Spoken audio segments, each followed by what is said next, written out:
Do you have any advice for other women that are in leadership positions?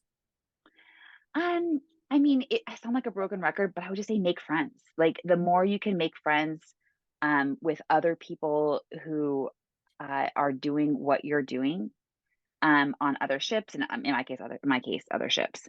Mhm, Um, but whether it's joining an organization, I'm going to make a little plug here because I'm the president of Sea mhm, Service Leadership Association. It's a nonprofit for women in the sea services, and that's just one example. There's all kinds of professional organizations out there. So I would say join organizations of other people who are doing your line of work, mhm. but and then just kind of talk to them about their day. I mean, just to humanize them, and so that you just realize other people are humans too, having their bad and good days. And it also makes coming to work better if you have a friend at work. Yeah, definitely. Um, in general, people, you read the happiness hypothesis of Jonathan Haidt, or any other book, pretty much they'll tell you that having a friend at work is really what gets you to work, or um, what makes work worth doing, is Mhm. somebody who's like, "Thanks for coming. Glad you're here today. We missed you when you weren't here yesterday." Yeah, definitely. It all So kinda that goes makes back to connection. yeah, so that makes Mhm, work joyful, is having friends at work, so making friends. But the other thing I would say is, uh, it, for women in particular who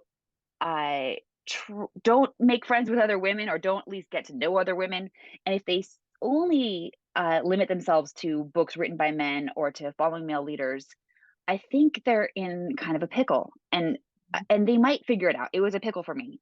But I think that it comes across as disingenuous if I try to take a bumper sticker of leadership advice from a man, and I just try to follow it. Um, I might receive criticism that I'm being disingenuous, or I actually did receive criticism once, and it was simply because of my uniform that I was wearing, that I was a woman trying to make it in a man's world. Wow. And that was on social media, and that was because that comment came um, because the Navy had just changed our, we call them covers, but our hat. And so the previous hat was a female style, and the new hat, they had designed it to look like the same cover as men. And I was one of the first women to wear it. So I I wore it for this commissioning ceremony when I was in command of my ship, and the news was not about the commissioning, or not about the command. It was about how I was trying to make it in a man's world because I was wearing this man's hat. Um, Wow.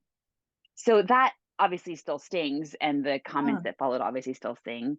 But my point is, hey, make friends, learn about other ways people are doing leadership, particularly if it's a co-ed environment, and just realize there are so many styles and so many ways to lead. Mhm. And at least in the military, where there's a stereotype of leader that gets a lot of praise.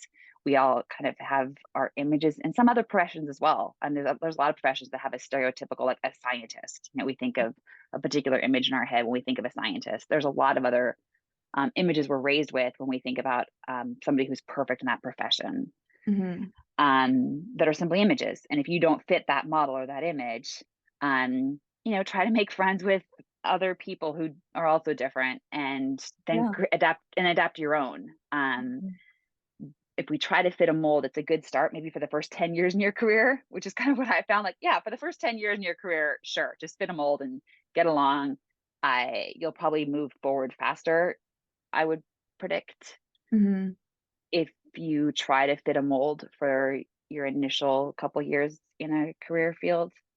And then at some point, at least from my experience, at some point I was grateful that I got to take a break, and reflect and do a lot more reading, and then create some habits that then I kept with me when I went back out to the fleet and was the XO, and then the captain, and then the reactor officer on ship after ship. I kept with me those habits that I created while I was on that sort of shore duty pause from ships, and kept having small group meetings with mostly girlfriends. But then I started Mhm. making it co-ed, and Yeah, so yeah. make friends. Yeah. That's my advice.